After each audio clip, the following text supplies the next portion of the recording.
যারা দেশের বাহিরে আছেন তারা কিন্তু এই ফ্রুটটার সাথে পরিচিত। দেশেও অবশ্য পাওয়া যায় কিছু কিছু জায়গায়, তবে খুব একটা অ্যাভেলেবেল না। এই ফলটাকে অনেকেই জাম্বুরা মনে করে ভুল করেন, তবে এটা কিন্তু জাম্বুরা না।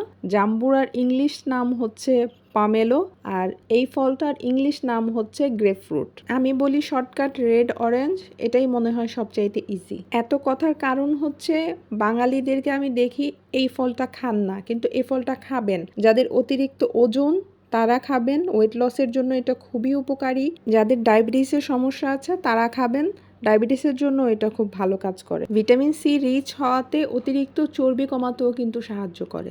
নর্মালি এটা যে কেউ খেতে পারবেন, তবে যদি কেউ স্পেশাল কোনো মেডিসিন নিয়ে থাকেন ডায়াবেটিসের জন্য বা কোলেস্টেরলের জন্য, তাহলে ডক্টরের পরামর্শ ছাড়া খাওয়াটা উচিত হবে না। প্রেগনেন্সিতে খাবেন না, আর যারা বাচ্চাকে ফিড করাচ্ছেন তারাও খাবেন না। খালি পেটেও খাওয়াটা ঠিক না। ভরা পেটে খাবেন বা নাস্তার জন্য বা 10টা-11টার সময় যখন জুসের দরকার হয় বা একটা ফল আপনি খান, তখন এটা খাবেন। আমি জুস করে দেখাচ্ছি, এটা খুবই টেস্টি হয়। যারা খেতে পারেন না নর্মালি কেটে, তারা এভাবে খেতে পারেন। প্রথমে এটা জুস করে নেবেন যে কোনো কিছু দিয়ে, আর নয়তো কমলার মতো ছিলে তারপর ব্লেন্ডারে ব্লেন্ড করে নিলেও হবে। গোলমরিচের গুঁড়া দিলাম আমি হাফ চা চামচ, চিনি দিচ্ছি যেহেতু এটা খুবই টক হয়। আমি 2 গ্লাসের জন্য তৈরি করছি, এজন্য 2 টেবিল চামচ দিচ্ছি।